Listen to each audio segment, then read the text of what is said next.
Bonsoir et bienvenue à tous sur la capsule manga, la chaîne qui aime et partage la culture manga. Vous connaissez maintenant le jingle. Je suis Julien Oudarju au choix et ce soir, non, ce n'est pas Angoulême, ce n'est pas la review d'Angoulême, mais c'est la capsule manga show et on va revenir sur les petites annonces du mois de janvier, des lectures. On va passer un bon moment et j'espère que vous allez bien. Comment ça va ce soir? Bon, je vois qu'il y a déjà du monde. Bravo Zeno, toujours premier, toujours numéro 1.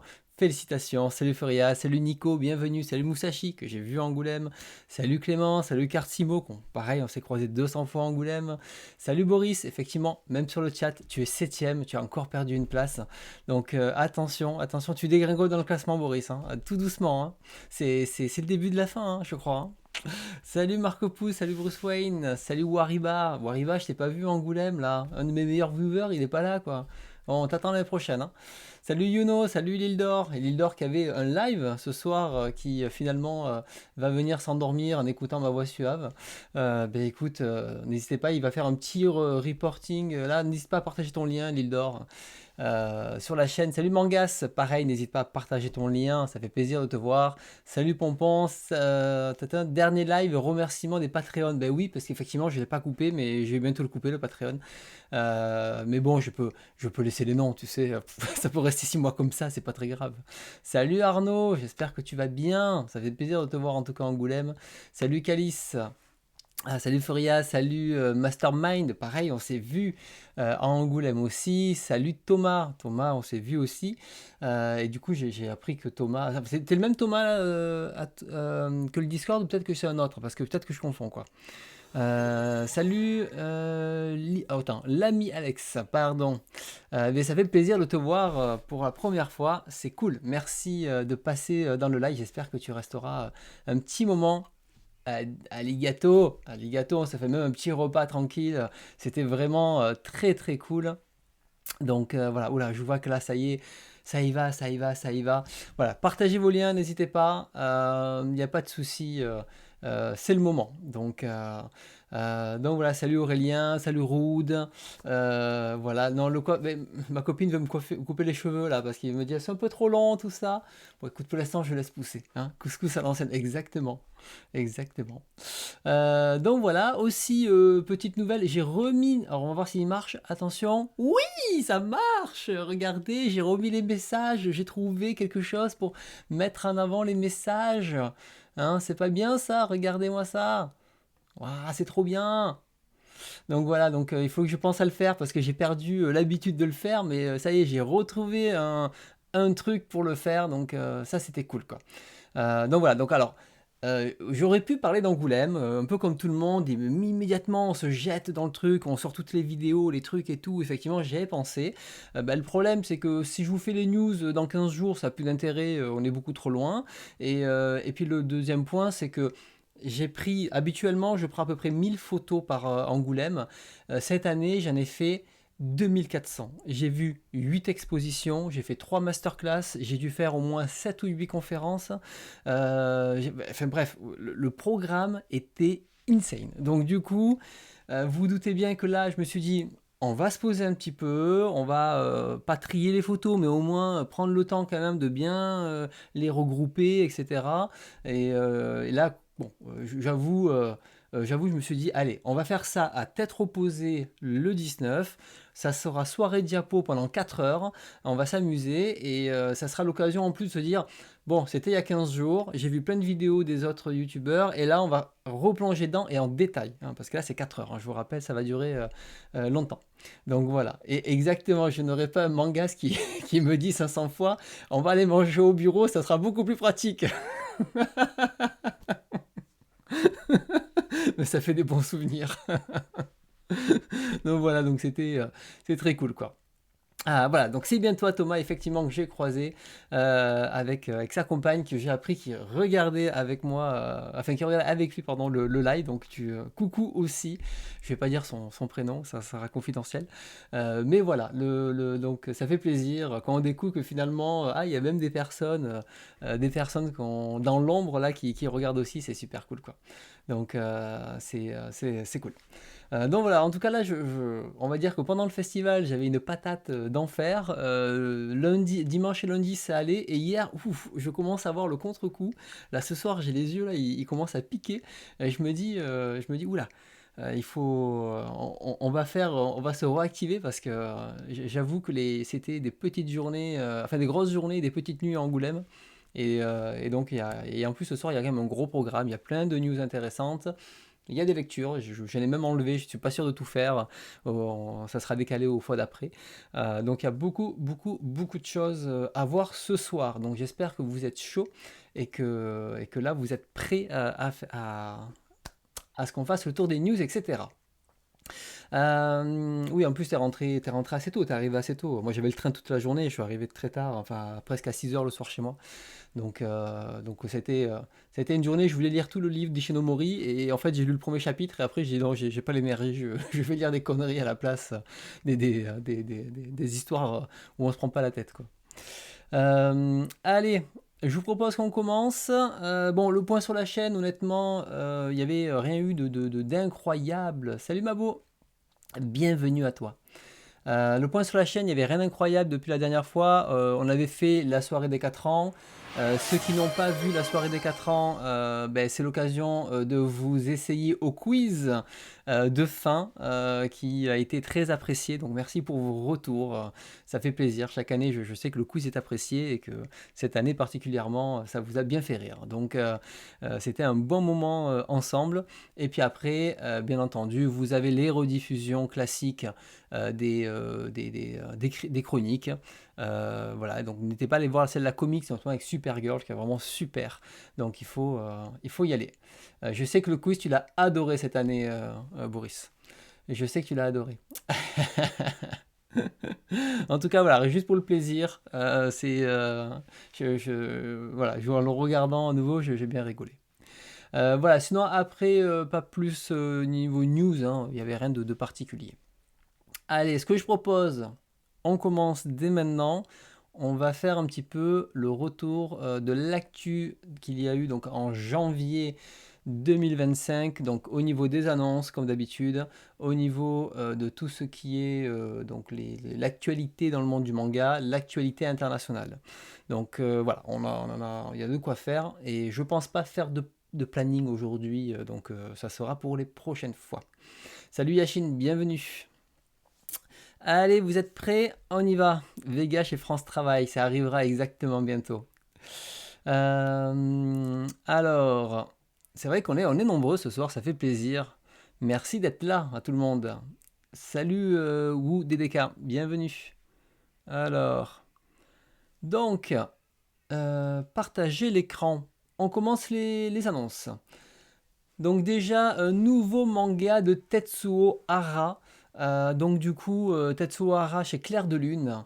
Alors, cet auteur, ce qui est assez étonnant, c'est qu'on avait une collection Hara chez Mangetsu, mais j'ai l'impression qu'ils se font tout prendre, puisque là, c'est pas des séries très attendues en France, on les connaît même pas.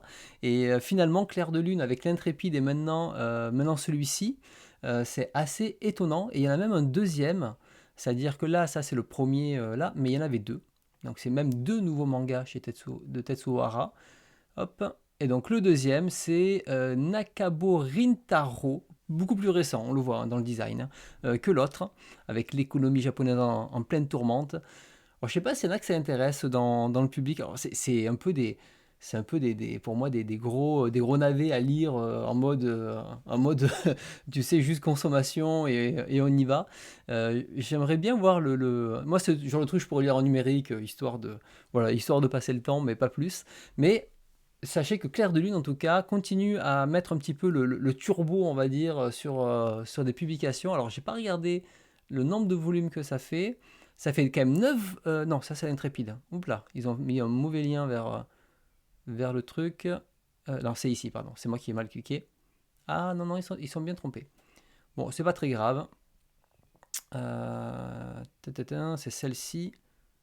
3 volumes. Donc celle-ci, elle fait 3 volumes et l'autre, elle fait combien? Elle fait 2 volumes. Ça reste des petites séries. Contrairement à l'Intrépide, ça va. Donc voilà, on parlera de Mangetsu tout à l'heure, effectivement. Sinon, en tout cas, bon, ceux qui aiment Ara, c'est l'occasion d'y aller. Voilà, moi j'adore Ken, hein, ça vous le savez, je kiffe Ken. Après tous les autres, je peux lire comme ça, piocher, mais voilà, Clair de Lune en tout cas décide de publier beaucoup plus, donc cet auteur. Alors, la news suivante, les annonces. C'est Panini qui a fait une série d'annonces. Salut Ludwig von, bienvenue. Alors, du coup, il y a plusieurs titres. Alors, City Hunter Gaiden, c'était pas quelque chose qui m'intéressait plus que ça. Qu'est-ce qu'on avait déjà? Hop, c'était surtout...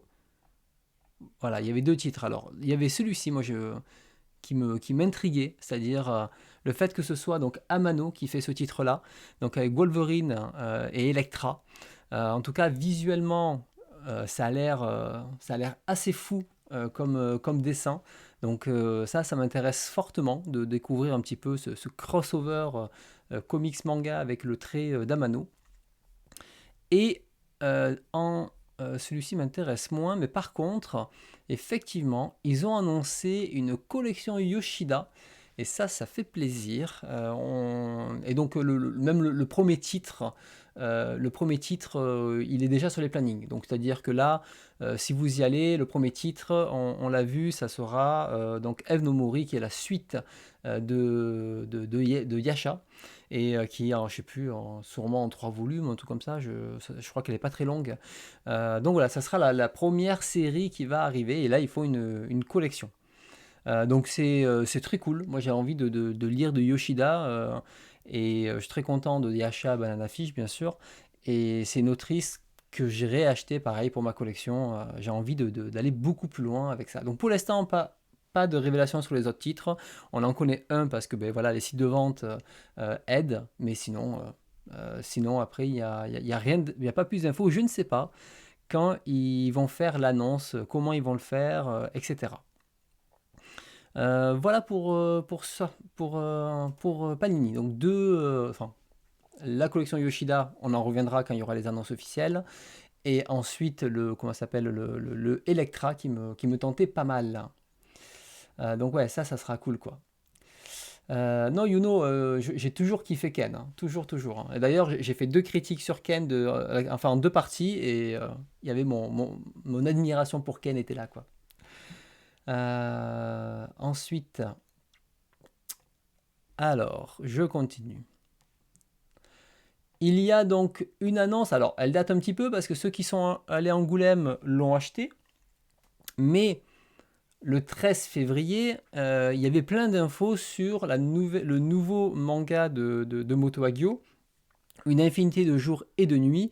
Et ce que je voulais mettre en avant dedans, puisqu'on avait déjà parlé de cette sortie, c'est surtout qu'il y a 32 pages couleurs, 5 postfaces, des pages de croquis, une interview de Moto Hagio sur la SF et une chronologie de publication.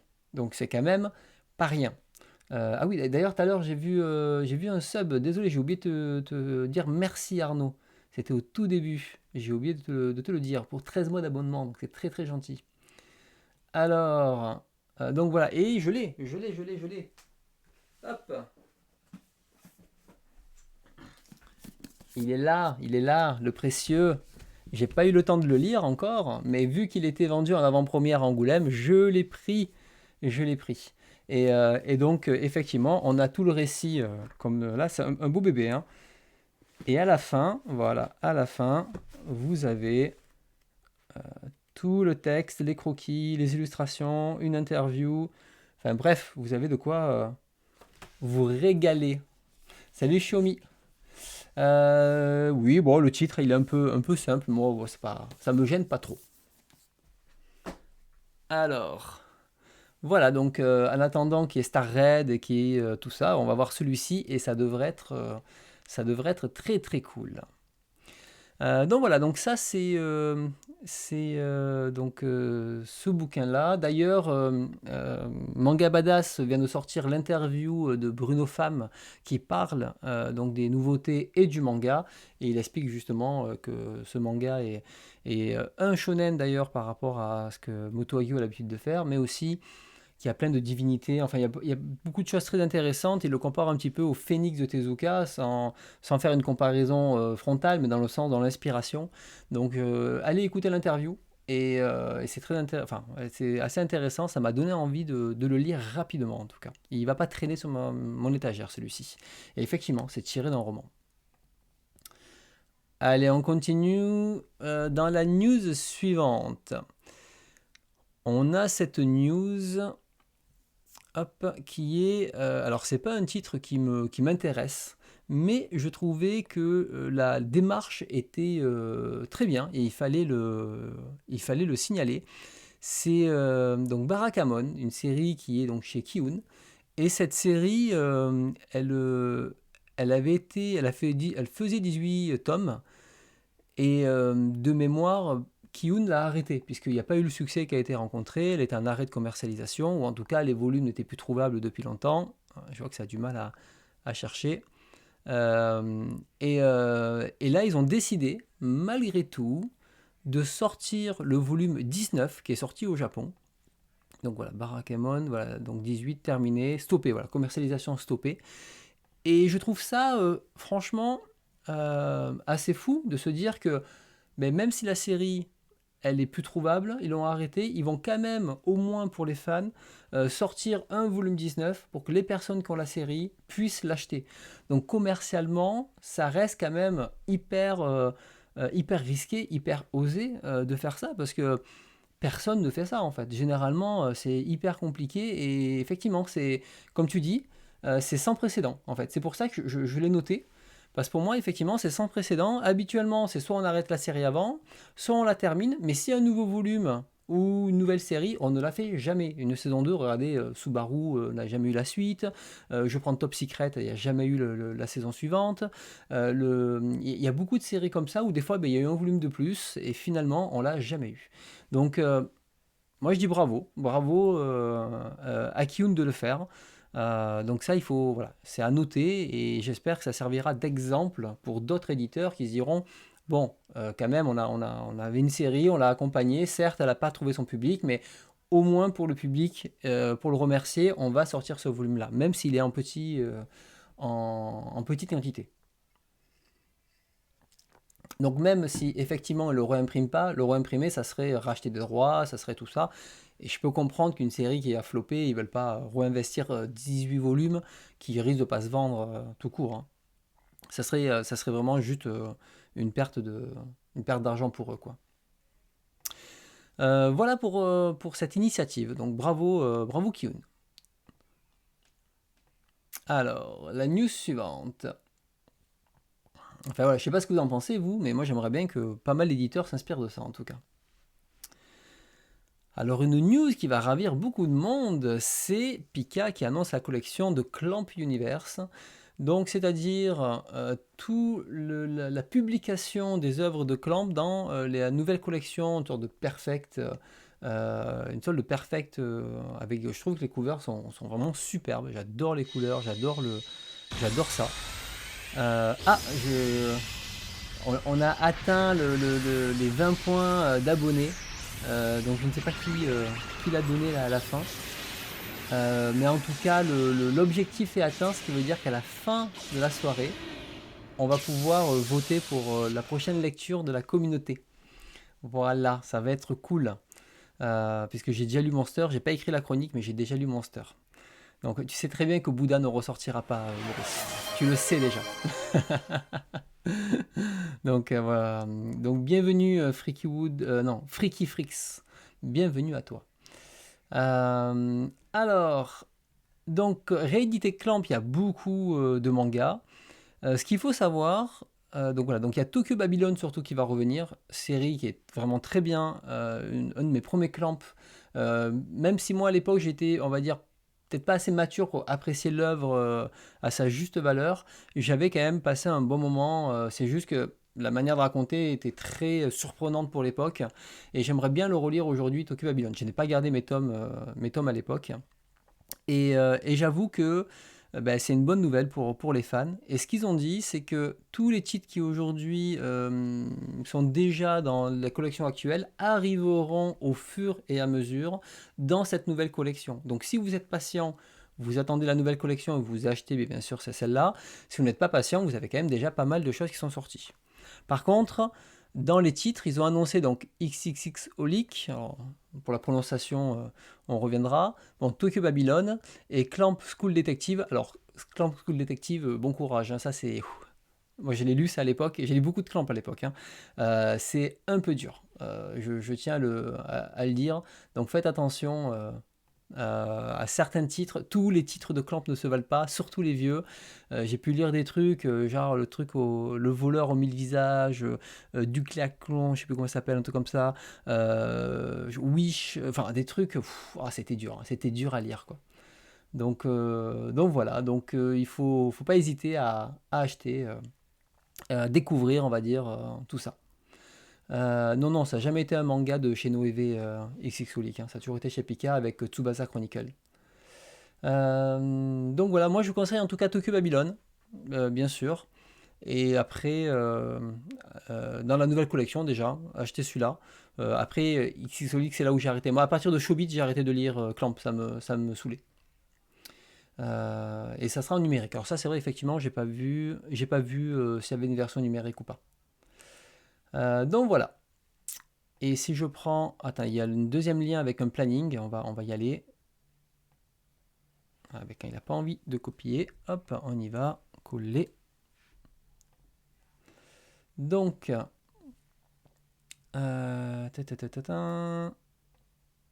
Donc mars pour XX Holic, Tokyo Babylon pour juillet 2025 et Clamp School Detective pour octobre 2025. En tout cas, moi, celui qui m'intéresse, c'est Tokyo Babylon pour le relire. Ça fait très longtemps que je ne l'ai pas lu. Et les autres, ça sera au cas par cas. Trèfle, au final, je n'ai gardé que... Pardon, Trèfle. Clamp, au final, je n'ai gardé que Trèfle. Et un autre, Shirayo, je ne sais plus comment il s'appelle. Et celui que je n'ai jamais lu, j'aimerais lire, c'est Rivega et Magical Night River, un truc comme ça. Je ne me rappelle plus du nom exact, hein, mais c'est ça. Voilà. Et après Xolic, voilà, c'était moins mon truc. Bienvenue Nagui, ça fait plaisir si tu es là en live. Alors sinon, en annonce, on a Vega qui a annoncé 2 nouveaux mangas de Gundam. Alors au début ils l'ont fait sous forme de réponse, et après ils ont fait un truc un petit peu plus sérieux. Donc c'est Mobile Suit Gundam Shard Counter Attack, et le deuxième c'est lequel? Hop, je ne me rappelle plus. Ils sont où? Le Zeta Gundam Define et voilà, Shard Counter Attack. Alors, je me suis renseigné un petit peu sur ça. Pour l'instant, on parlera de la communication plus tard de Vega, on y reviendra. Sur ces 2 titres, alors il y en a un qui a quand même 20 tomes au compteur, comme ils disent, et l'autre est en 7 volumes. Là, je me suis un peu renseigné avec des personnes qui connaissent bien Gundam, je discutais avec eux, et c'est très compliqué à comprendre comment ils ont décidé des titres, hein. Parce que là, en fait, ils nous sortent l'origine, ils nous sortent ce qui se passe 100 ans après, ils nous sortent des spin-offs qui se passent quelques années après. Enfin bref, en gros, tout est sur la même ligne temporelle.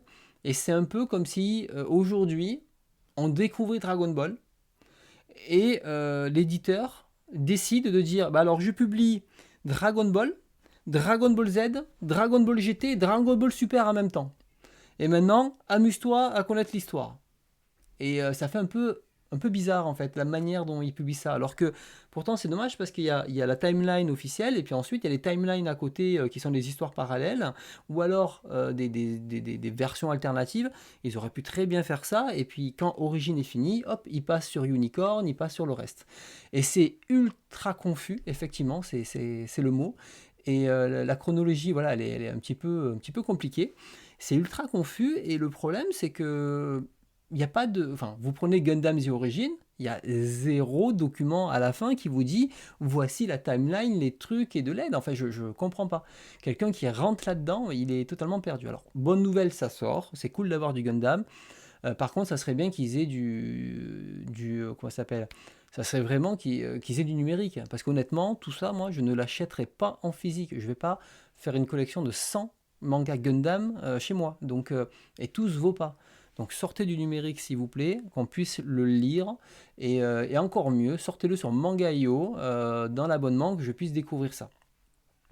Donc là, tout est dans leurs mains s'ils veulent être des boss, hein, comme ils disent. Et donc du coup, j'espère que ça ira là-dedans.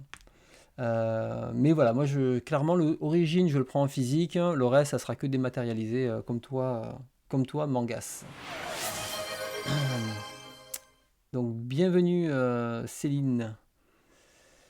Voilà pour ça, donc ça reste quand même une bonne nouvelle, hein. On va pas cracher dans la soupe non plus. Ça reste une bonne nouvelle, mais attention à comment dire, attention à voilà, à pas vous faire spoiler si vous connaissez pas Gundam. Vous pourrez facilement vous dire ah mais je comprends, ah, mais il m'a dit comment finissait la guerre, comment finissait le truc. Donc attention à ça. Voilà, moi Gundam Wing, j'avais pas accroché à l'époque à la télé. Et le Cid, ben, c'est passé après. Donc du coup, je l'ai pas regardé celui-ci. Et puis, j'avoue, les combats de robots purs, c'est pas ce qui m'intéresse. C'est plus l'histoire derrière, la politique, les personnages, etc. Alors, news suivante. On continue. Hop, ça je peux fermer. Bon, Manga News est un peu long, mais on y va. Donc des histoires courtes donc de Tomoko Yamashita. Donc c'est elle qui a fait donc Entre les lignes Heure qui est sorti récemment chez Naban. Alors The Night Beyond and the Takeaway Window aussi que je n'ai pas lu mais qu'on m'a conseillé très très fortement. Donc voilà, rien que la couverture elle donne beaucoup envie, enfin elle donne envie en tout cas de découvrir. Et le deuxième manga, non, le deuxième manga lui me donnait pas spécialement envie. Donc du coup celui-ci, il va aller dans ma liste comment ça s'appelle? Dans ma liste d'achat et on verra selon mon envie si je le prends ou pas. Mais c'est un titre à surveiller. Tatatin. Voilà, donc 2 nouvelles annonces. Hop. Je sais pas s'il y en a qui ça intéresse. Je sais qu'aujourd'hui, justement, des autrices comme Entre les lignes ou Heure plaît beaucoup. Est-ce que celui-ci vous intéresse au niveau donc de l'annonce? Allez, en attendant, je continue. Alors, une autre annonce, donc c'est Rin Uzami, qui est de retour en France avec La fille sur la banquette arrière. Pas beaucoup d'informations sur ce titre. C'est chez Piquet, donc Piquet, voilà, ça reste un éditeur un peu plus confidentiel, mais j'ai beaucoup aimé le design de la couverture. Je le trouve vraiment superbe. Il ressort. Je trouve qu'il a vraiment une patte graphique unique. Et donc, bah, une belle couverture, automatiquement, ça attire l'œil, ça donne envie en tout cas d'ouvrir le livre et voir de quoi ça parle. Donc c'est pour ça que j'en parle ici. Qu'est-ce que ça vaut? Je ne sais pas. Le dessin, malheureusement, j'ai pas eu le temps de chercher, des planches dessus, mais ça donne envie. Ça donne envie de découvrir. Donc voilà, c'est pour ça que je voulais vous le noter. Et le dernier point, je n'ai pas d'image, mais par contre, c'est donc, on va aller sur YouTube, on va aller sur Mangas. Dans la dernière interview de Mister Mangas, donc on va copier le lien, je vais vous le coller comme ça vous l'aurez. Il y a Claude Leblanc qui a fait donc le livre sur Ishinomori et Garo qui à la fin parle de 2 titres qui sont en travaux qui arriveront dans le futur. Après avoir sorti donc là le dernier Ishinomori, et donc Claude Leblanc dit à la fin de l'interview justement qu'il travaille actuellement sur un livre sur Santoshi Rapei, donc une biographie sur l'auteur donc de Kamuden et créateur du magazine Garo, mais aussi sur Yoshiharu Tsuge. Donc du coup, voilà, c'est plutôt cool. Très bonne nouvelle parce que des livres comme ça, c'est assez rare. C'est des objets uniques qui même n'existent pas au Japon. Donc ça, c'est vraiment le genre de livre qu'il faut acheter, soutenir. Et si on est fan de manga, vraiment, ça fait partie de l'histoire du manga. Il faut y aller. Et c'est vrai que avoir un livre sur Shirato, ça va être incroyable. Et Tsuge, on a déjà des choses avec les catalogues, tout ça, mais je suis convaincu qu'il nous trouvera des éléments hyper intéressants à découvrir. Donc voilà pour les annonces que j'avais notées pour le mois de janvier. Il y avait pas mal de choses, hein, entre alors les Hara, les Yoshida qui arrivent, donc comment ça s'appelle, le dernier Hagio, et on a les Clamp, on a les Gundam. Voilà, on a pas mal de choses, plus quelques petites BD, comment dire, quelques petites one-shot d'autrices, etc. Effectivement, le livre de Shinomori était sold out vendredi au FIBD. Euh, Tout simplement parce que c'est moi qui ai pris le dernier. Voilà, donc d'ailleurs, c'est la vidéo de Mangas. Attends, on va y aller dessus. La vidéo de Mangas. Bonjour. Hop. Ok. Je suis même pas connecté, ouais, c'est en connexion. Si on regarde là, regardez bien. Alors là, vous avez PCF, là, Max, de PCF. Et là, avec le téléphone et le livre, c'est moi. Et on va voir ma tête un moment. Je m'avance. Voilà, vous voyez, c'est moi là. Je sais pas si vous voyez bien, mais j'étais en train de partager ma connexion parce que son truc marchait pas pour payer mon livre, pour qu'il puisse lui payer. Donc voilà, allez voir donc l'interview et très bonne nouvelle. Donc voilà, donc je suis passé, je passe à nouveau à la télé, la télé YouTube.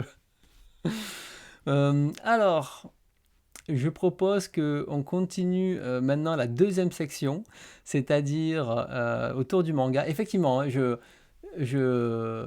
suis partout, c'est-à-dire que pendant qu'il faisait l'interview, moi j'étais là, hop, hop, et puis je passe ma tête. C'est vrai que je j'ai pas pensé que l'angle de caméra allait me capter, quoi. Mais on a pu discuter, c'était cool. Après, j'avais discuté avec Xavier Guibert et tout, c'était très sympa, quoi. Voilà, le temple du manga encore frappé, c'est moi. Alors, première annonce, une annonce qui va faire plaisir à beaucoup de monde. Allez, on y va. On vient d'apprendre que Naoki Urasawa sera invité au rendez-vous de la bande dessinée d'Amiens en juin. Donc ceux qui adorent l'auteur, des gros fans donc de Monster, 20th Century Boys et consorts, et bien voilà, rendez-vous à Amiens. Je ne savais pas qu'il y avait un festival de bande dessinée à Amiens, je le découvre, donc pour la 29e édition. Alors ils disent que par contre les tirages, ça sera des tirages au sort, je ne sais plus où je l'ai lu, mais ça sera des tirages au sort pour avoir une dédicace, donc si vous y allez, vous comptez faire la queue, plutôt renseignez-vous bien sur les réseaux sociaux.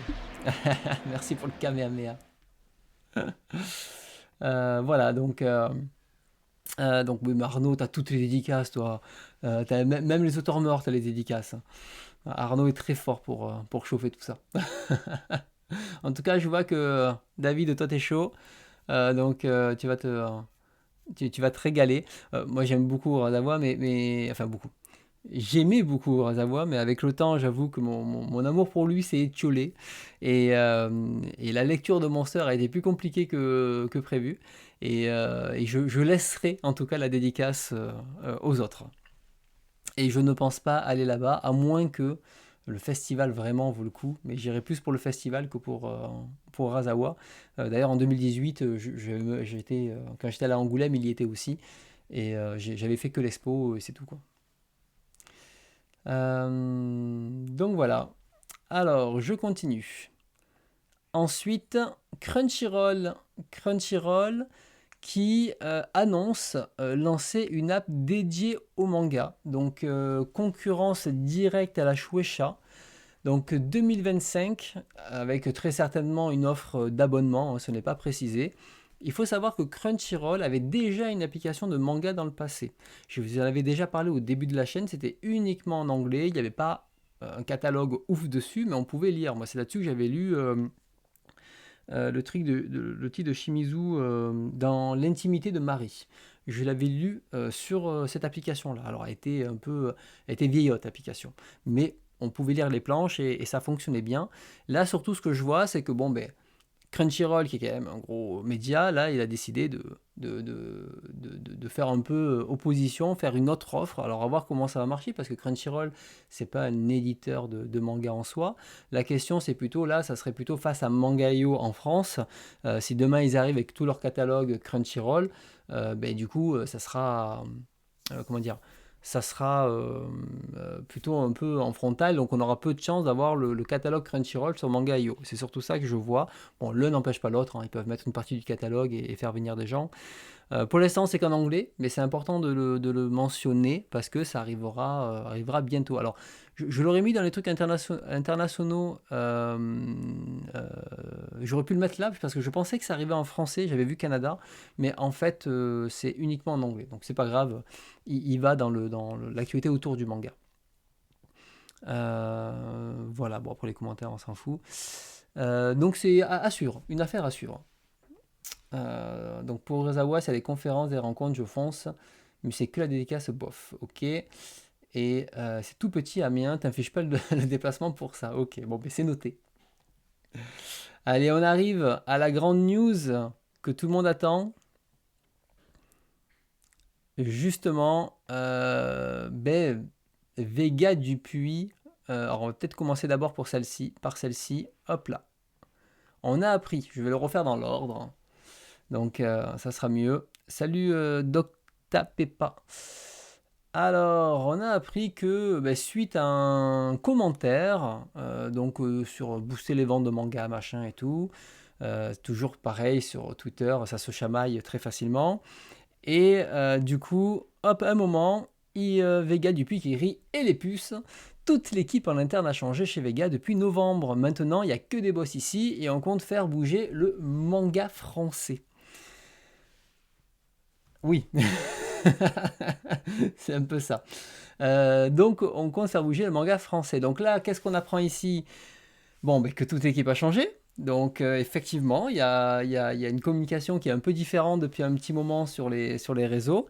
On va dire une communication un petit peu de jeunes, enfin, du moins qu'on essaye de faire jeunes. Pourtant, c'est des jeunes en plus, hein, derrière. C'est vraiment des jeunes parce que sur TikTok, je crois qu'on les voit. Attends, je sais pas si on peut les voir là. TikTok Vega Manga. Peut-être que je crois qu'on les voit derrière. Attends, je sais pas si sans compte je peux y aller. Ouais, super. Merci pour le pull. Allez hop, va-t'en. Voilà, on voit l'équipe là qui est. Je vais pas cliquer sur les trucs, mais on voit l'équipe qui est assez jeune hein, là cette fois. Donc vraiment, ils ont tout renouvelé, qui font pas mal de shorts, etc.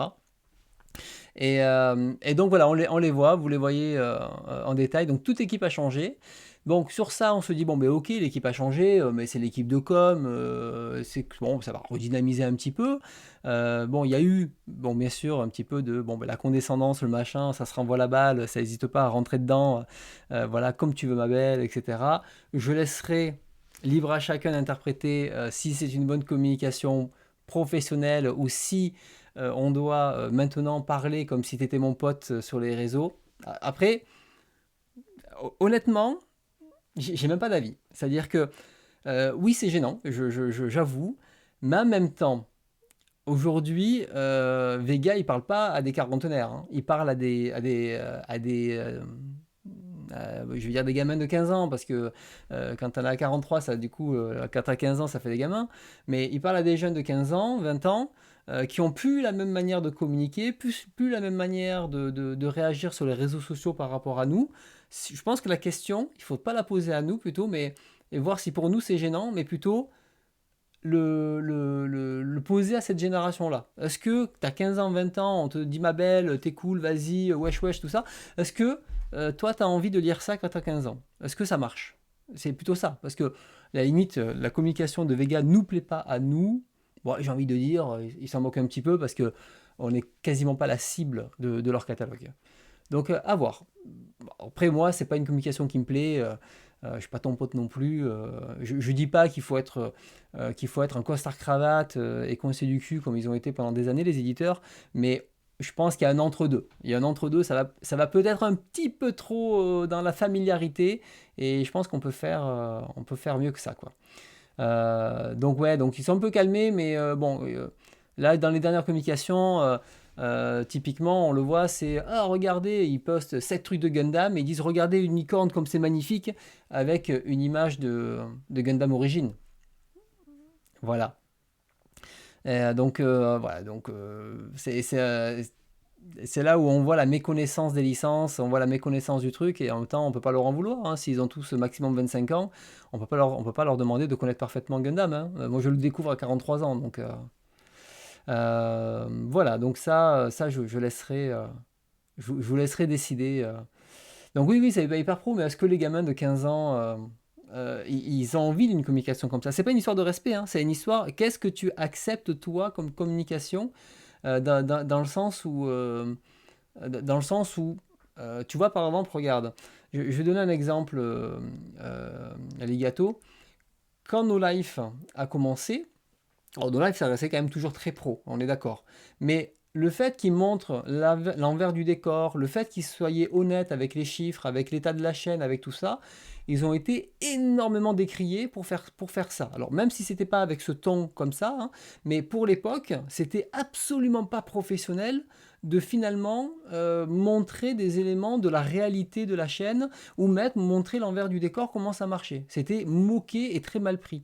Moi, à l'époque, c'est ce qui m'a plu chez No Life. C'est ce côté garage, c'est ce côté qui me montrait, qui me faisait participer à tout ça. Si t'écoutais les mecs avaient 40 balais, c'est n'importe quoi, c'est une chaîne poubelle et compagnie. Et pourtant, moi, c'est ça qui m'a plu. Je vous pose la question, bête et méchant, est-ce que les mecs qui ont 15-20 ans aujourd'hui, ils ont une communication comme ça, où ils posent une question, mais oui, mon petit pote, c'est trop cool et compagnie, est-ce que eux, ça leur plaît? Et je pense que c'est surtout ça qu'il faut se poser comme question. Et ça, j'ai pas la réponse. J'ai pas la réponse. Donc c'est pour ça, ne le voyez pas que par votre prisme.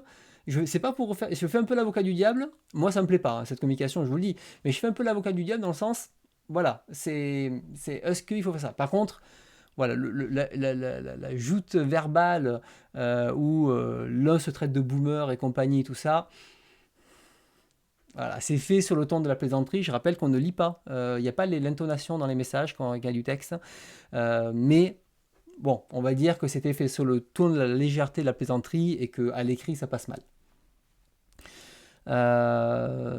Donc voilà, donc après, comme j'ai dit, hein, c'est chacun à son prisme à eux. Moi, je considère que c'est pas la bonne méthode non plus. Voilà, mais voilà, il y en a qui vont trouver effectivement ma puce est maladroit, mais c'est pas irrespectueux. Ben, il y en a machin. Dans l'échange, voilà, il se moque un petit peu dans le sens, au moment, je sais plus, il traite de boomer, et puis c'est ce qui a marqué dans le descriptif de Vagabond, par exemple. Bref, donc ça se joue. Par contre, effectivement, là où tu as raison, David, donc Alligato, c'est que quand il marque maintenant il n'y a que des boss ici, ça c'est irrespectueux. Ça, je suis d'accord. C'est très maladroit d'arriver de dire maintenant il n'y a que des boss ici pour dire avant c'était de la merde et maintenant il reste que les meilleurs, quoi. Ou il n'y a plus que les meilleurs. Donc ça je suis d'accord. Après voilà, c'est pour le reste, dans le sens où, comment dire, c'est le reste dans le sens où l'échange m'abuse mon machin, bon, je questionne juste pour un public plus jeune, est-ce que eux ça leur plaît ou pas. Voilà, donc ça c'était le truc de communication, mais ce n'est pas tout, parce que juste après on a appris plusieurs choses, et bien que effectivement Stéphane Ferrand quitte la maison. Donc Stéphane Ferrand, fondateur de Vega, racheté par Dupuis, ensuite qui a participé au rachat par Kadokawa, quitte le navire. Et ça, c'est une nouvelle assez dure, parce que Stéphane Ferrand, c'est une personne qui a poussé énormément les collections vintage, tout le patrimonial. D'ailleurs, c'est grâce à lui qu'on a du Saito dans la collection, qu'on a Breakdown par exemple. C'est grâce à lui qu'on avait du Natsuko no Sake, etc., etc., etc. Et ça, du coup, ben, le fait qu'ils soient plus là, ben, ça va être compliqué maintenant d'avoir du vintage chez eux. Donc ce qui veut dire que pour moi, Vega, là maintenant, rentre dans la catégorie des éditeurs à la Glénat, à la Crunchyroll, c'est-à-dire que eh ben, on va surtout éditer des titres bankable, des titres pour le plus grand public et des titres qui doivent avoir une rentabilité très rapide. On n'est plus là pour faire des titres patrimoniaux. Glénat n'a plus de collection patrimoniale parce que ça ne les intéresse plus. Et oui, il ne faudrait pas perdre 1 euro sur les millions qui se font avec One Piece. Crunchyroll, bon, on ne peut pas dire que leur collection vintage est résistée. Ils ont tout dégagé, ils ont arrêté le peu qu'avait Kazé à l'époque. Et ensuite, bon, ben voilà, pour moi, c'est un éditeur à oublier. Peut-être il y aura quelques titres dans la collection Alpha, peut-être, qui pourraient sortir du lot. Mais je ne veux pas partir des fétistes, hein, mais quand tu n'as plus la tête qui a créé justement, qui a cet engouement pour le vintage et qui se bat pour faire passer le vintage et le patrimonial, ben, du coup, quand tu n'as plus ça et que derrière tu as Kadokawa qui, lui, tout ce qui l'intéresse, c'est pousser les licences actuelles, pousser Gundam, alors, je dis pas Gundam c'est pas bien, mais pousser Gundam et faire de la rentabilité. D'ailleurs, regardez hein, sur la chaîne Crunchyroll, est-ce que j'ai fait une annonce Crunchyroll sur la chaîne? Je pense que il n'y en a pas beaucoup. De mémoire, il y a 0 annonce Crunchyroll. La dernière fois que j'ai acheté un manga Crunchyroll, je sais même pas si j'ai acheté un manga Crunchyroll de ma vie en fait. C'est ça qui est ouf. Donc voilà, je pense, un éditeur qui pour moi, en tout cas, pour le catalogue qu'il va proposer, ne me correspondra plus, quoi qu'il arrive. Donc il y a juste, peut-être cette année, on va dire pendant un an, le temps que le catalogue actuel qui avait été annoncé sorte, il y aura encore des titres. Par contre, vous pouvez être sûr qu'à la Japan Expo 2025, hein, s'ils refont les grandes annonces comme ils font à chaque fois, c'est mort. Oui, effectivement, j'ai lu Dandanan, je l'ai pas acheté en physique, mais j'ai lu Dandanan, effectivement. C'est le dernier titre Crunchyroll, j'avais oublié, tu fais bien de me le rappeler, Furiaz. Donc, à voir qu'est-ce qu'il va faire, comment il va rebondir. Bon, je m'inquiète pas, c'est le genre de personne voilà, comment dire, c'est le genre de personne qui va rebondir. J'espère qu'il sera associé à une autre maison d'édition pour travailler à nouveau une collection patrimoniale. Bon, peu importe où ça sort, tant que ça sort, c'est le plus important. Alors, au moment justement, tu poses la question, Super Nathan, est-ce qu'on ne le sentait pas venir? Alors, honnêtement, des changements, il y en a toujours.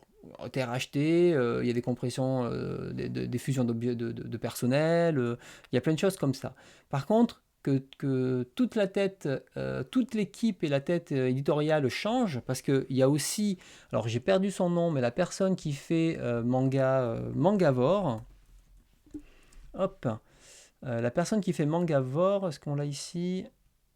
Je ne vais pas l'avoir, tant pis. C'était donc le directeur de communication de Vega. Et Mangavore, qui avait mis sa chaîne de côté pendant un bon moment, puisqu'il ne pouvait plus tout faire, voilà, c'est lui. Il ne pouvait plus tout faire, mais vient de relancer sa chaîne avec voilà, un nouveau logo, comme il indique ici. Et en ce moment, voilà, il refait des shorts. Voilà, il refait des shorts, là, puis ça c'est tout nouveau. Et il reprend son format 1 minute, un manga, et on reparlera un petit peu après de lui. J'ai perdu son nom, j'ai oublié de le noter.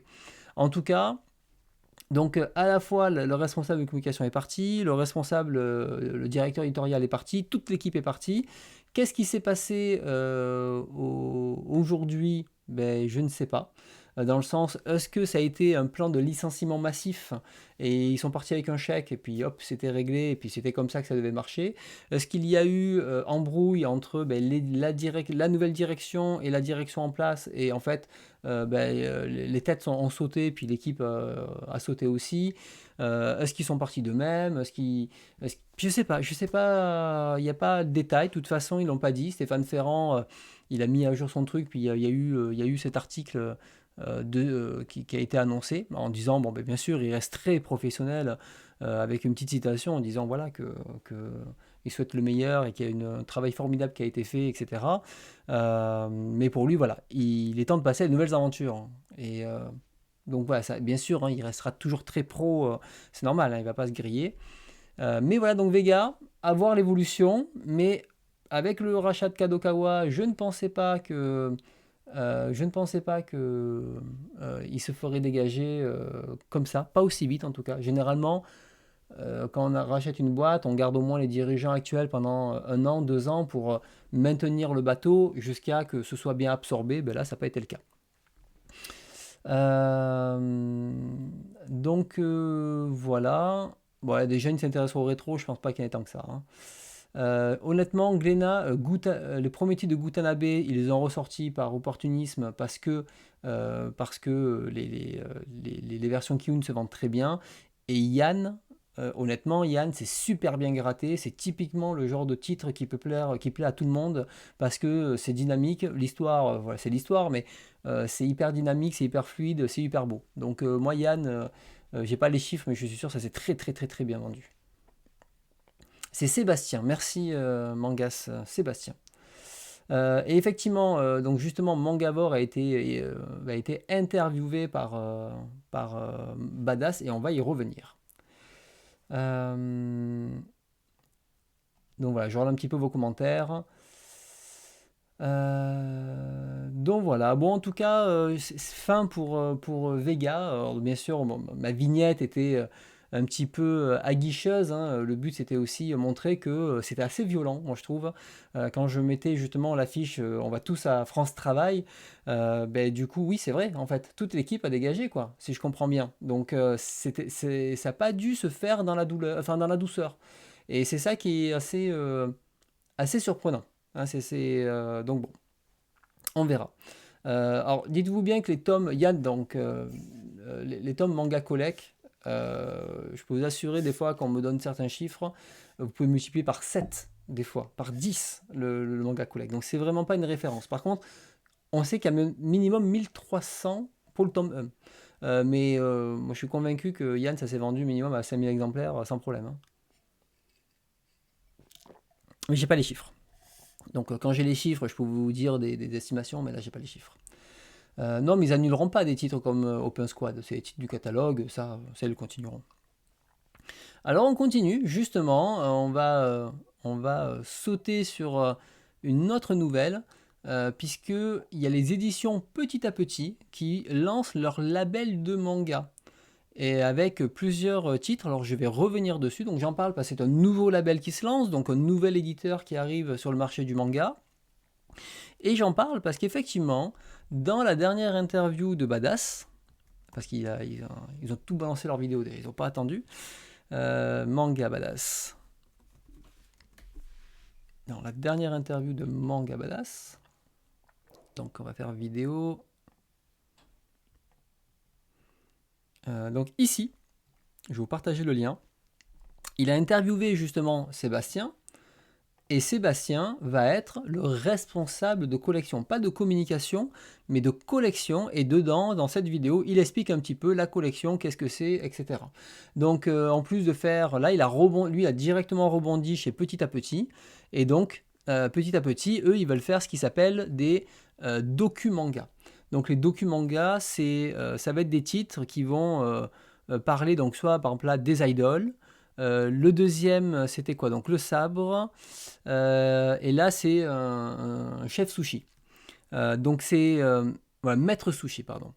Et le sabre, c'était non, maître de sabre. Et il disait qu'à la fin, il y aurait à chaque fois des pages, des dossiers pour approfondir ses connaissances. Donc voilà, le but, c'est pas que lire une histoire, mais c'est aussi donc proposer un petit dossier réalisé par un journaliste afin que la personne, enfin le lecteur puisse s'instruire en même temps que lire un titre. Donc, c'est pas un catalogue qui m'intéresse, clairement pas, mais en tout cas, je trouve l'initiative plutôt sympa. Et à voir comment ils se développent et quel genre de titres ils peuvent sortir. Ouais, typiquement, j'ai pu acheter des livres comme lui.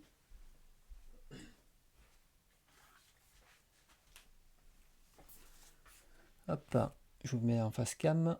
Voilà. Comme lui, par exemple, c'est Maître Bachot. J'ai pu en parler déjà sur la chaîne il y a très longtemps, le maître des IQ, qui raconte justement un petit peu la genèse des IQ, qui raconte un peu ses clubs, l'évolution, etc., les clubs de créateurs de IQ.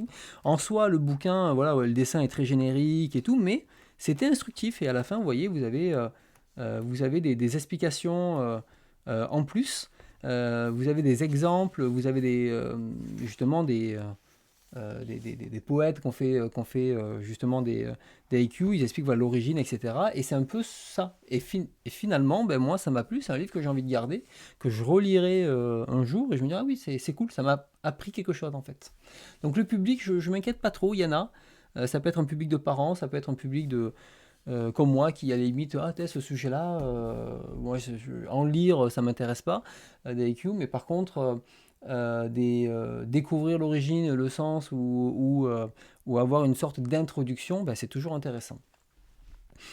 Pas plus, j'insiste pas plus sur ça, mais voilà, vous savez en tout cas, Stéphane Ferrand, on sait pas où il est, Sébastien, on sait maintenant où il est, bon, le reste de l'équipe, bon, mais ça, malheureusement, on ne les connaît pas, et je souhaite bonne chance à Vega malgré tout, et à cette nouvelle équipe qui, certes, n'est pas parfaite, mais essaye en tout cas d'animer. C'est sûr qu'il y a beaucoup plus d'animation sur le Twitter, l'Instagram comment ça s'appelle, euh, sur le TikTok, etc. Ça, on peut pas nier que il y a de l'animation. Après, on aime, on n'aime pas.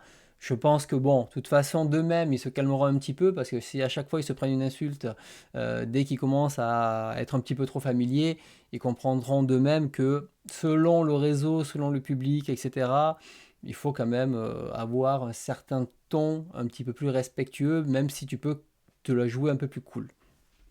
Ça, on verra avec le temps. Sinon, une autre nouvelle qui est arrivée là comme ça, pendant le festival. Alors je l'ai mis, mais je ne vais pas changer ma vignette pour ça. Alors c'est une news qui parle sur la partie comics, mais elle marche aussi sur la partie manga.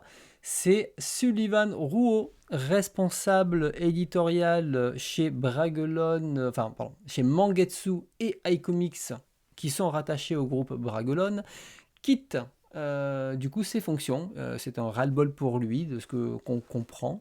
Avec le rachat chez Hachette, c'est plus exactement pareil. Et du coup, on le voyait ces derniers temps. Enfin, déjà sur iComics, il avait fait une vidéo un petit peu pour dire bon, moi je me lève les mains, c'est bon, c'est pas moi qui décide des prix, c'est pas moi qui décide de la fabrication, c'est pas moi qui décide de tout ça. Au bout d'un moment, arrêtez de me taper dessus. Allez voir les commerciaux, c'est plus mon problème. Donc ça sentait déjà le truc où une vidéo comme ça, quand tu n'as plus lu le mindset corporate, surtout dans un grand groupe comme ça, tu es vite poussé à la porte. Où on te fait comprendre que tu es en trop et qu'il va falloir soit que tu changes un petit peu de ton ou d'attitude voilà, pour revenir un petit peu à la normale, soit de changer de boîte. Alors je ne sais pas comment ça s'est passé parce qu'après, vous savez bien que personne dira qui est la faute de l'autre et qui est parti en premier et avec qui il s'est engueulé. Même si dans First Sprint, donc le podcast, il revient sur ça. Il parle aussi justement des problèmes de Runner, des prix, etc. Il parle aussi donc de son futur, enfin son futur reste très flou, mais on sentait qu'en tout cas c'est une décision que ça fait un moment, ça lui pesait, et il avait envie de changer et de partir. Donc ce qui veut dire que maintenant, eh bien c'est fini, vous n'aurez plus Sullivan qui fera des vidéos pour Mangetsu. Ça ne sera plus lui, il y aura peut-être encore une vidéo qui peut sortir parce qu'elle était dans la boîte, mais là c'est terminé, il ne sera plus à la barre. Donc que va devenir Mangetsu? Ben, je pense que Mangetsu malgré tout ira très bien parce que même si c'était la tête d'affiche, vous doutez bien que la boîte ne fonctionne pas que sur ses épaules. Il y a tout un groupe. Ce qui serait intéressant de voir, c'est qui prendra la relève. Et cette personne-là, selon qui prendra la relève, va orienter Mangetsu. Et on le sait, la Mangetsu, bon, ils ont fait quelques paris, plus ou moins imposés, hein, typiquement Maruko-chan. Pour moi, perso, je pense que c'est quelque chose qui a été vendu en pack. Vu le peu d'énergie qu'ils ont mis dedans, je pense pas que c'est une série qu'ils avaient vraiment envie de pousser. À la limite, Shin-chan, oui. Mais il y a quelques séries comme ça. Bon, par contre, la collection Koten en général, je dirais, il y a quand même une volonté de pousser ce manga un peu mi-patrimonial, comment dire, parce que quand je vois S of Diamond, c'est pas du patrimonial quoi, ça reste une série un petit peu plus une série culte, voilà, parce que c'est ce qu'il avait dit, des séries cultes, pas patrimoniales. Donc je reprends plutôt ces mots, et Et ça, il y avait quand même la volonté d'amener ce genre de série culte, même si d'un point de vue commercial, ça aurait pu être un peu plus compliqué. Est-ce que la prochaine équipe, le prochain éditeur, enfin responsable éditorial ou pas, le fera? Il faut peut-être demander, peut-être que Stéphane Ferrand est libre, peut-être que c'est lui qui peut reprendre, hein, on ne sait jamais. Va savoir. Tu sais, l'un remplace l'autre, hein, très souvent, hein. Donc, oui, donc voilà, moi, Sullivan, c'est quelqu'un que j'ai rien contre lui personnellement. Même les trucs de, même les problèmes de, comment ça s'appelle, de Don Runner, je les mets sur le dos de l'équipe, hein. Au bout d'un moment, quand tu peux rien faire, on verra quoi. Ouais, je fais les connexions, c'est pour ça, tu vois, je fais le LinkedIn effectivement. Donc, en tout cas, voilà, je trouve ça fait beaucoup de nouvelles en fait. Entre Vega qui change tout son staff, entre comment ça s'appelle, Sullivan là, qui d'un coup annonce son départ. Ça fait un peu précipité parce que même si c'est mûri depuis quelques temps, là quand il a posé sa démission, j'ai l'impression qu'il est parti assez vite en fait, hein. Ils ont dit ok, tu restes 15 jours et tu te barres, quoi. J'ai un peu l'impression que c'est ça. Maintenant on ne sait pas ce qu'il y a derrière, on ne sait pas comment ça s'est passé. Sullivan reste très pro dans son podcast, à aucun moment il va critiquer. D'ailleurs il n'arrête pas de dire on est une équipe de pros, c'est génial, c'est génial. Pendant ce temps-là, Don Runner, le résultat n'est pas là, hein. Donc des erreurs ça arrive, des erreurs comme ça c'est autre chose. Donc du coup bonne chance à Sullivan pour la suite. Je m'inquiète pas, alors je ne sais pas ce qu'il va faire, hein, honnêtement là, mais honnêtement j'en avais déjà parlé dans des émissions. Pour moi, Sullivan, c'est quelqu'un qui est très communicant, c'est quelqu'un qui a du charisme, c'est quelqu'un qui sait attirer les foules et le regard. Il s'est créé un comment ça s'appelle, un réseau grâce à iComics, grâce à Mangetsu. Il a maintenant les contacts japonais, il a les contacts pour fabriquer ses livres, il a les contacts pour les diffuser, il a tous les contacts du monde pour faire quoi? Ouvrir sa propre maison d'édition ou s'associer à un autre éditeur pour le faire. Je ne serais pas surpris que Sullivan revienne dans un an en disant j'ouvre Sullivan Manga et du coup c'est bon, il y va et les gens vont suivre parce que on a envie on a envie de le suivre, on a envie de l'accompagner. C'est un très bon commercial, c'est quelqu'un qui vit sa passion à fond, peut-être trop des fois, ça a pu en agacer certains, mais n'empêche que quand il fait les choses, il essaie de ne pas les faire à moitié. Donc on aime ou pas le personnage, moi j'aime bien le personnage excentrique, mais il faut faire la différence entre des fois le discours commercial et la réalité, et ça c'est quelque chose qu'on apprend toujours tout au long de la vie. Donc ça c'est plutôt cool. Ta, ta, ta, ta. Alors, donc, très bon marchand de tapis, ça dépend comment tu le vois. Il y a les titres. Après, c'est un directeur commercial. On dit ça de lui, mais si vous écoutez n'importe quel podcast avec un directeur commercial, vous ressortez du podcast, tu as l'impression qu'ils ont le meilleur catalogue du monde et que tous les titres, c'est des pépites incroyables. Et quand tu dis non mais moi je l'ai lu ton catalogue, ça c'est de la merde, ça c'est de la merde, ça c'est de la merde. Donc et ça s'applique pas. Je parle en général, hein, je parle pas là de spécifiquement Mangetsu, pas du tout. Donc un directeur commercial est là pour te vendre son catalogue. Tu écoutes un podcast avec le mec de Pika, Mehdi, en permanence, il va te faire un lien avec un titre du catalogue comme quoi c'est incroyable. Et c'est normal, c'est son boulot. Et c'est son boulot, donc personne dans ton catalogue va te dire ah mon livre il est moyen mais s'il te plaît achète-le. Tu l'achèterais si on te dit ça? Jamais, jamais. Alors, on est obligé de te dire que c'est incroyable. Donc voilà.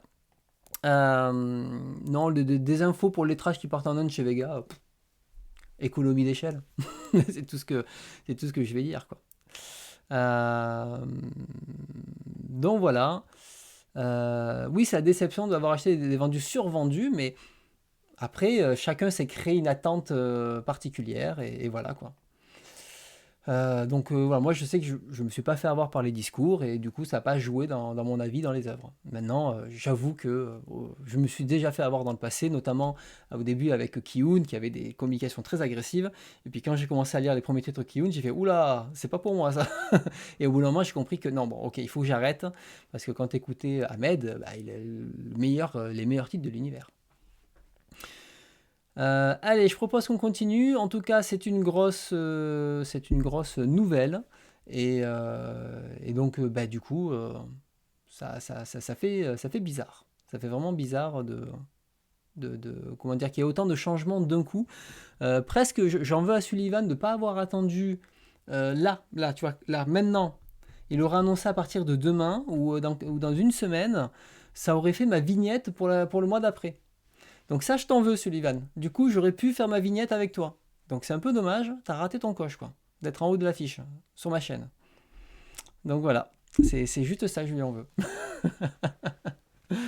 Donc voilà. Et donc, moi, Bibi Omana, j'ai beaucoup aimé, je l'ai toujours. Et c'est très très cool, Bibi Omana. Et Paka c'est bien aussi. Je vous laisse. Ouais, je pense déjà à ma prochaine vignette. Donc, en tout cas, voilà. Ça, c'est bon. Allez, je propose qu'on continue. Je pense que j'ai tout dit à peu près. Voilà.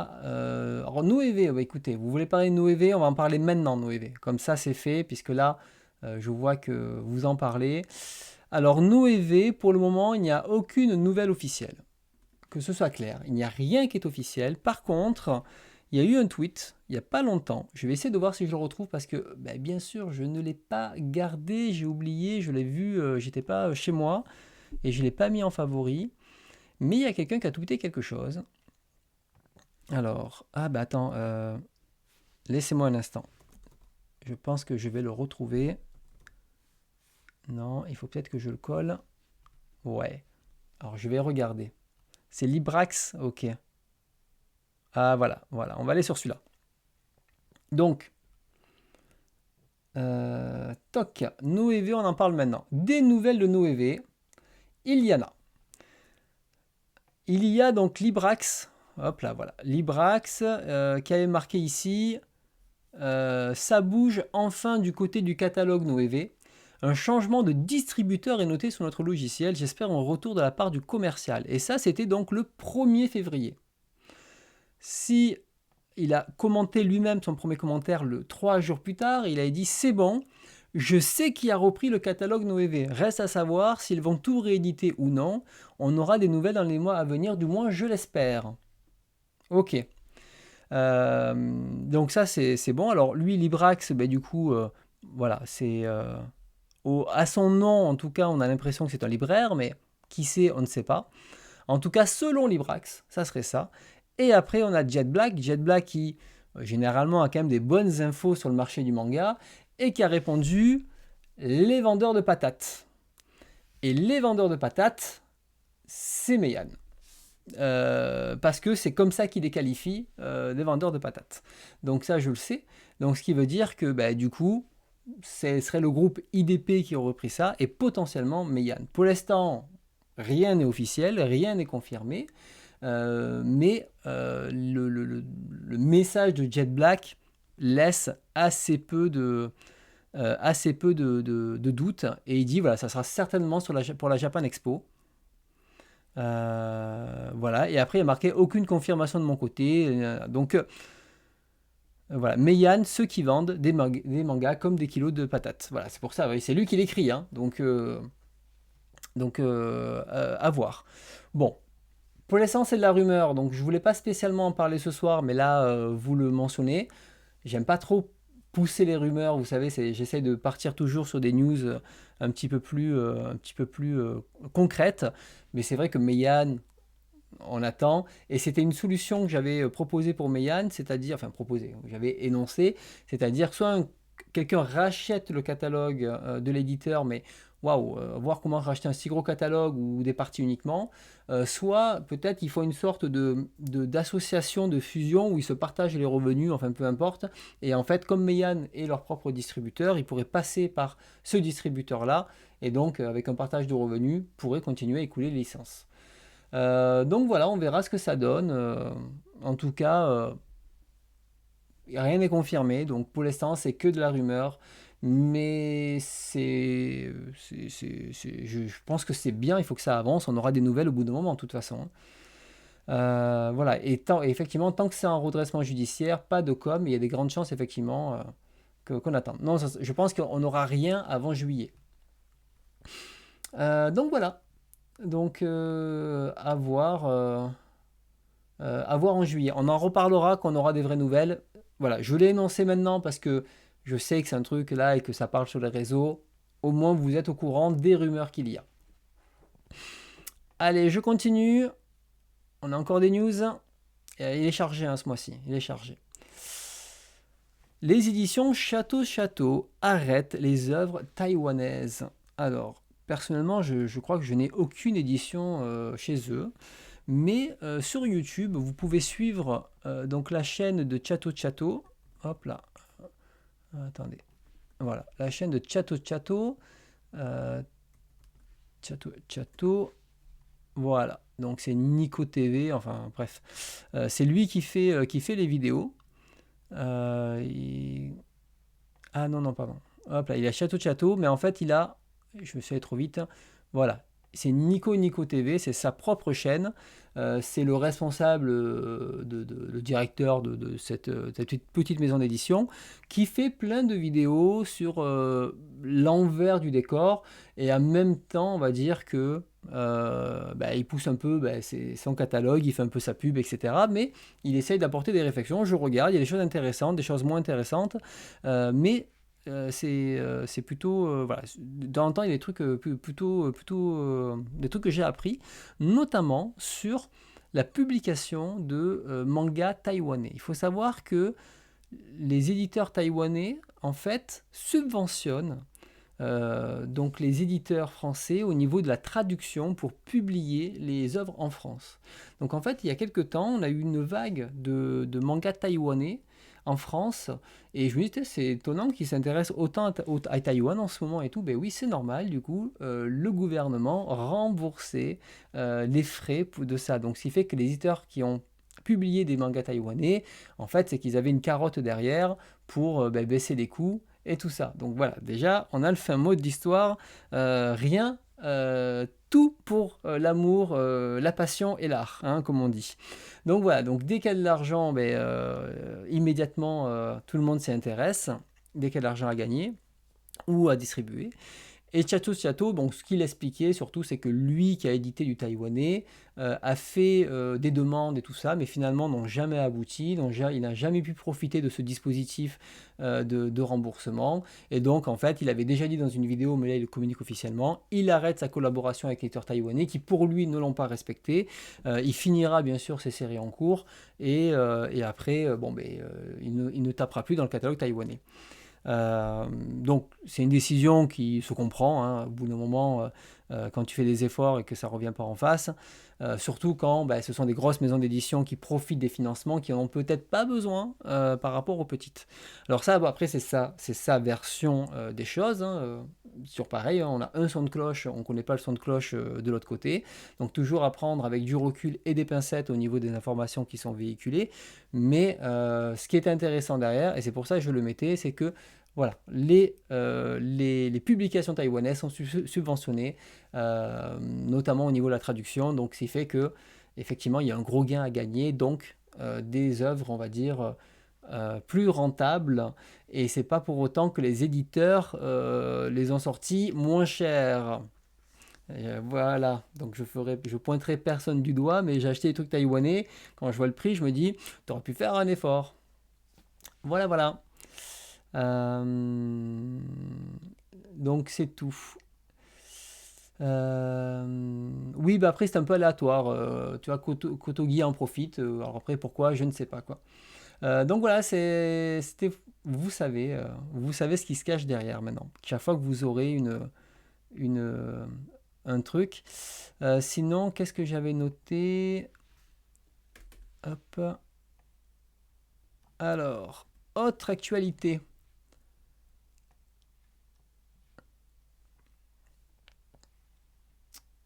Autre actualité. on a donc Dementia 21 de Kago qui a été récompensé au festival d'Angoulême. Alors c'était quoi le fauve? Le fauve de la série. Donc bravo à la série.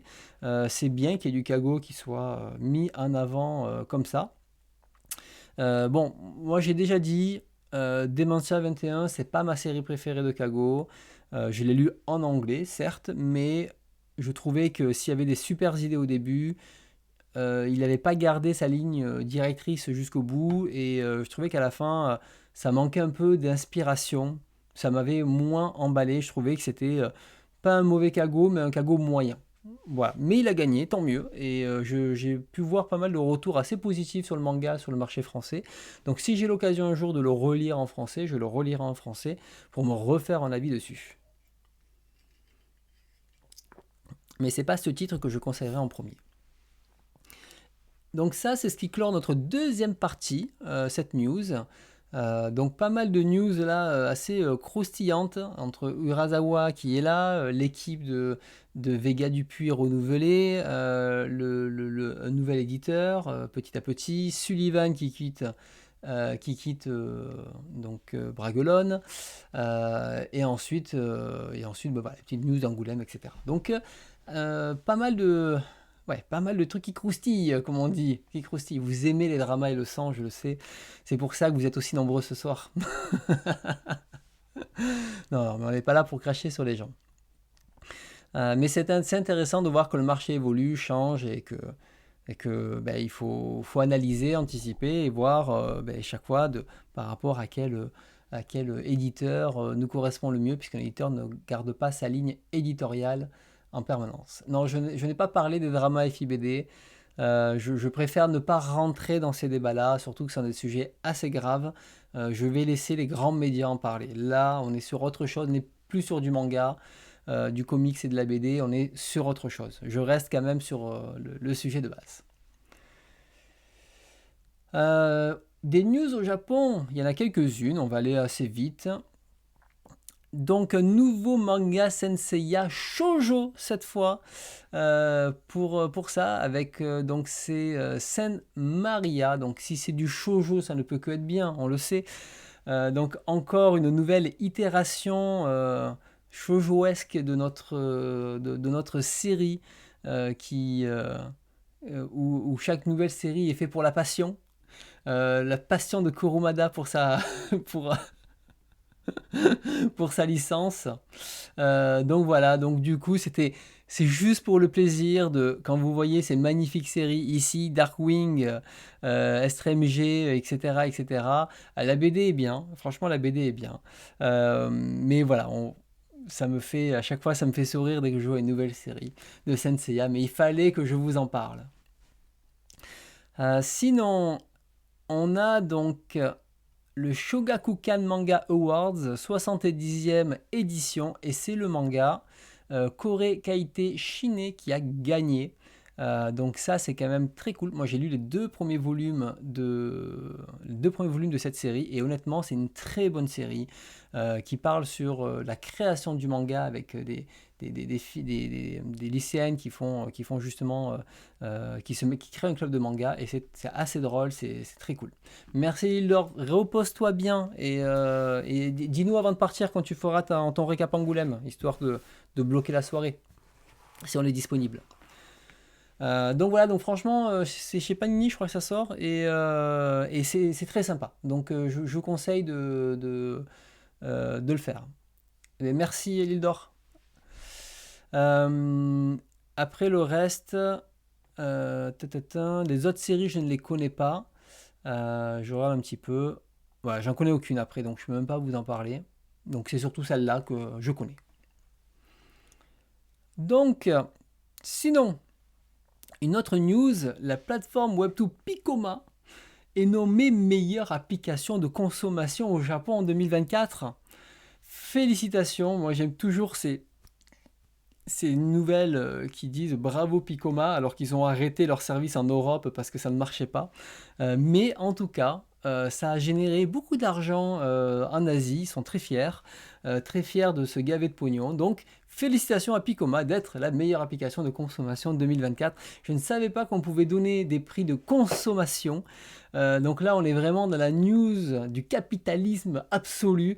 On n'est plus sur la qualité de l'application, on n'est plus sur la qualité du catalogue. On est là pour dire, regardez comme on engendre du pognon. Vraiment bravo pour ce prix incroyable Picoma. Continuez comme ça, ne changez rien. La passion avant tout. Gloire à Picoma, exactement. Sinon, une autre news intéressante, c'est celle-ci. Pour la première fois de l'industrie, le Webtoon enregistre 1,5 milliard de dollars. Donc là, sans parler d'argent, c'est pas le but là de truc. Je trouve que là, cette news est plus intéressante, c'est-à-dire que il y a une augmentation de 19% par rapport à 2023 et 2024. Ce qui veut dire que même si peut-être, je pense que dans ce chat, il n'y a pas tant de consommateurs de Webtoon que ça, notamment, moi, je suis le premier à pas trop en consommer. Je m'ennuie assez vite en lisant du Webtoon.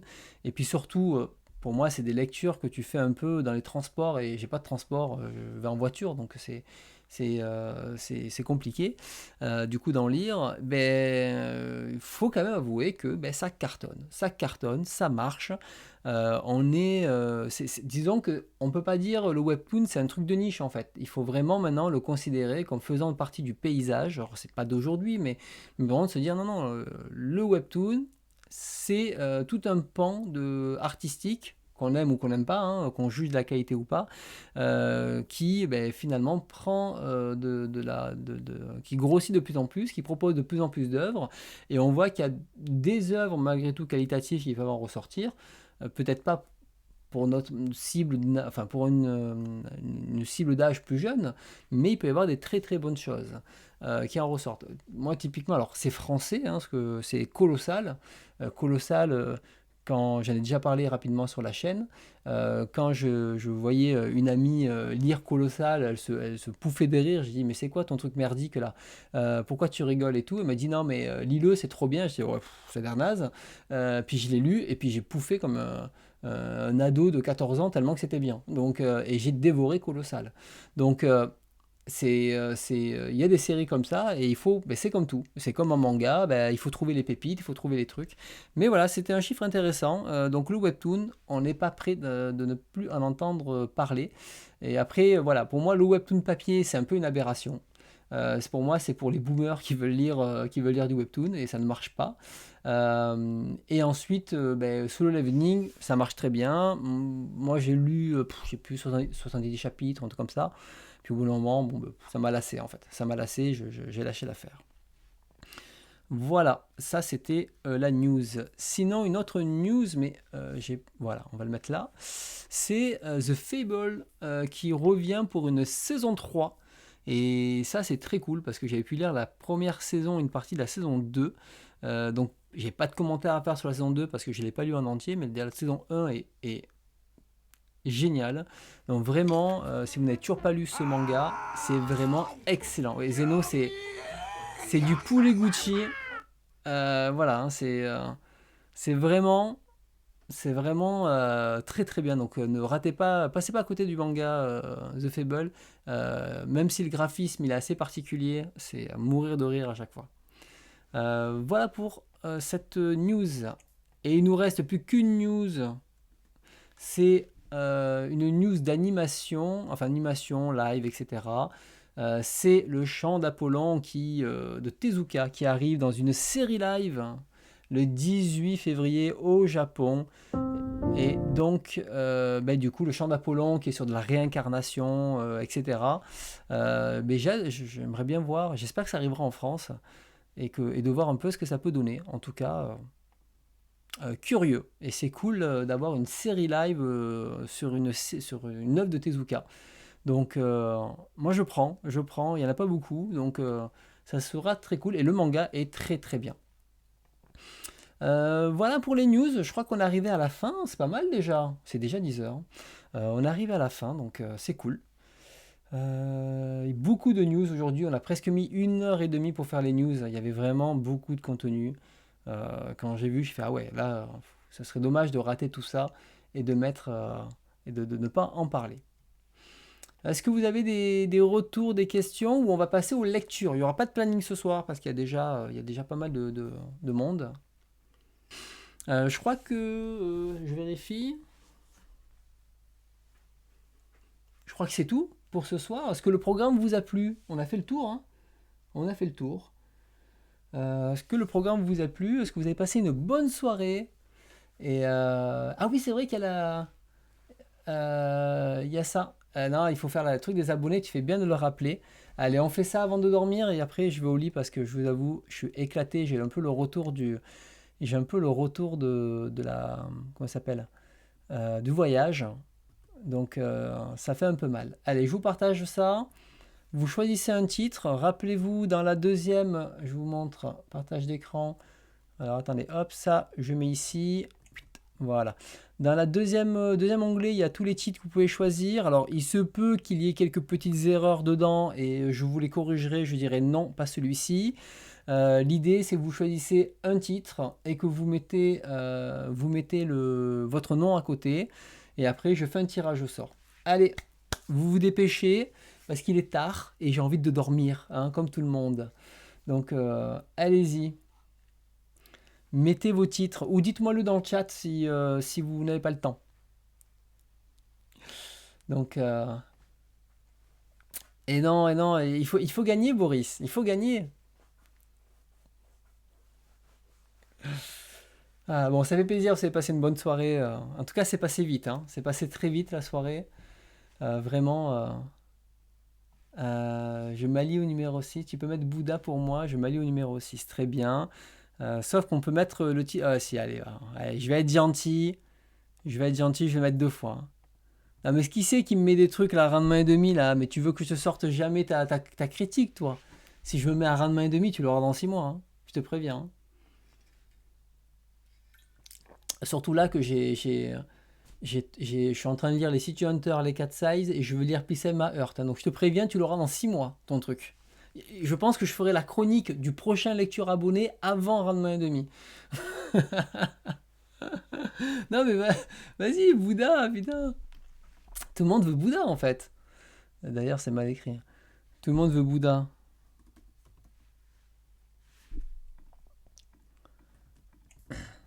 Et si j'ai pas envie de lire Bouddha? C'est dommage, hein, c'est dommage, j'aurais pu faire des blagues avec Bouddha toute l'année du coup, hein.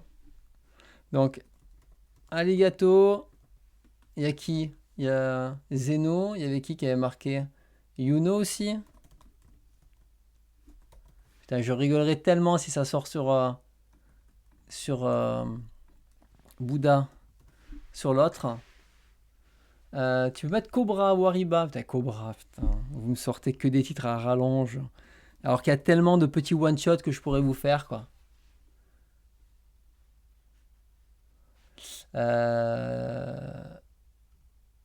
Non, mais Genkiki n'est pas dans la liste. Donc, tu l'auras pas, Mastermind. Non, HBO, je l'ai fait déjà, Thomas. HBO, je l'ai fait. Donc, on va pas revenir dessus, hein. Allez, Planète. Thomas, Planète, si tu veux. Planétesse, hein. Parce qu'en fait, ça se dit Planétesse. Je l'ai appris au festival d'Angoulême. Planétesse. Le bandit généreux, gros troll, quoi. Thermae Romae. En plus, c'est un truc que je veux relire depuis longtemps. Thermae Romae. Donc, du coup, toi, c'est Nathan. Et après, on a quoi? Le gourmet solitaire, si tu veux, allez. Le gourmet solitaire. En plus, je n'aime pas le gourmet solitaire. Solitaire. Je m'ennuie en lisant ça. Mastermind. Est-ce qu'il y en a d'autres? Rappelez-vous, à droite, vous en avez mis à l'époque. Donc, Monster, je peux supprimer. Cobra, je peux supprimer. Il y avait Tomier, Journal d'une disparition, Trèfle, Thermae Romae. Ok. Carcimo. Alors, hop. Voilà, comme ça fait un peu de vide. Ça sert à rien qu'on mette 15 fois les mêmes trucs. Alors, qu'est-ce qu'on propose, Bouddha? J'ai choisi son petit. T'aurais pu, hein? Voilà, tu aurais pu. Oui, je critique tout. J'ai le droit. J'ai le droit. Est-ce que c'est bon pour vous? C'est bon? On y va pas?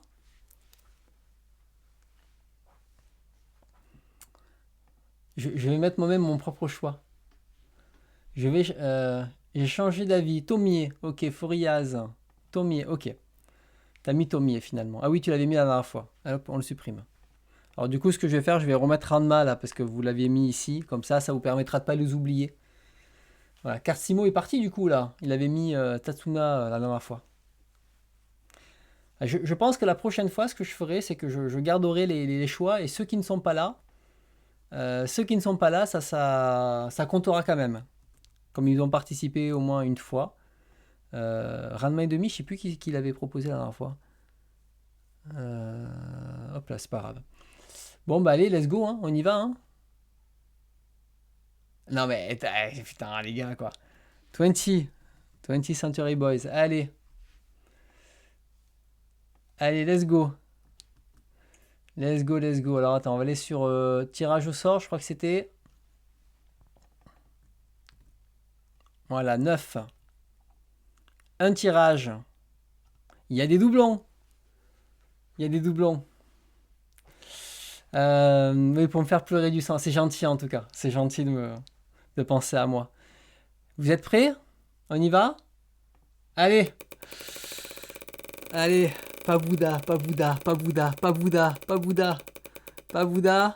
Non, non, non, non, non. Ah! À un près, les gars. Un près. C'est dommage, ça a failli être Cobra, j'aurais été mort de rire. Très bien, très bien. Ok. Bouddha. Bouddha, Bouddha. Ouais, ben comme ça, je lirai la dernière édition. J'en profiterai. J'en profiterai. Bon, au moins, t'as la chance, hein, parce que...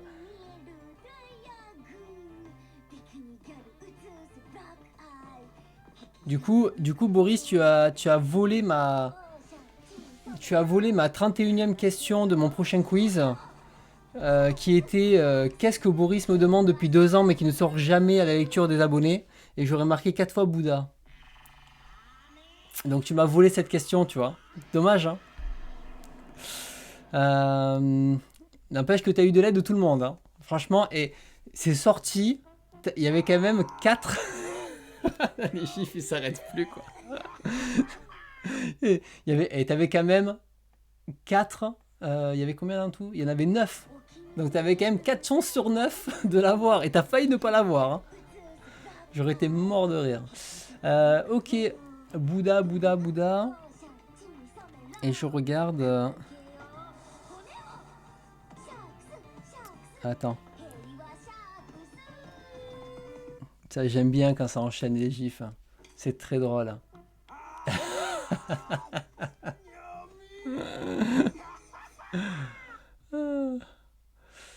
Donc du coup, on est d'accord que c'est donc les vacances de Jésus et Bouddha. C'est bien ça?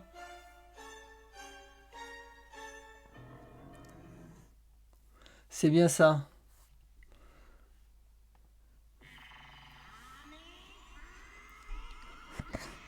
En fait, les chiffres, ils s'arrêtent plus, quoi. Voilà, parce que j'ai le choix. Hein. Les vacances de Jésus et Bouddha. Mais ça me fait plaisir que vous ayez voté pour ça. J'avais lu le premier volume, c'était assez rigolo. Je pourrais continuer, du coup cette série. Ça sera pas mal. Merci Boris pour le choix. Un peu de comique, ça sera cool. Et puis Kurokawa, j'en achète jamais, donc c'est parfait. Mais écoutez, je crois qu'on arrive à la fin. C'était pas précisé, juste écrit Bouddha. Hein. Donc, du coup, on est bon. Hein. On est bon. Eh bien, très bien, Bouddha. Je vais lire du Tezuka. Je vais me forcer à lire du Tezuka. Vraiment, ça va être dur. Hein. Eh bien, écoutez, je crois qu'on va s'arrêter là parce que c'est presque minuit. J'avais pas prévu de finir aussi tard. Je voulais finir plutôt vers 11h, hein, pour en toute honnêteté. Mais j'avoue que j'ai mis un programme assez chargé et j'aurais peut-être pas dû. J'aurais dû enlever les lincals et faire autre chose. Mais c'est pas grave, on a passé un bon moment. Là, je vais aller me jeter dans le lit et ensuite, on se retrouvera du coup le 19. Là, on fera un retour sur Angoulême. On prendra le temps de faire la soirée diapo comme les vieux. Et puis voilà, on reviendra sur tout le parcours. Je vais essayer de faire un truc un peu mieux. C'était un peu chaud là de l'enchaîner direct. Je préférais prendre un peu le temps de faire un peu plus posé. Pendant ce temps-là, vous avez tout le monde qui fait ses vidéos. Vous pouvez toujours les regarder en attendant. Et puis de toute façon, vous avez déjà vu plein de choses sur les réseaux sociaux. Badass a mis des vidéos de 20 minutes où vous voyez les expositions en entier. Donc voilà, donc il y a plein de contenu en attendant. Eh bien, bonne nuit tout le monde. Et puis voilà, je vous dis donc à dans 15 jours. Allez, à bientôt. Ciao, ciao.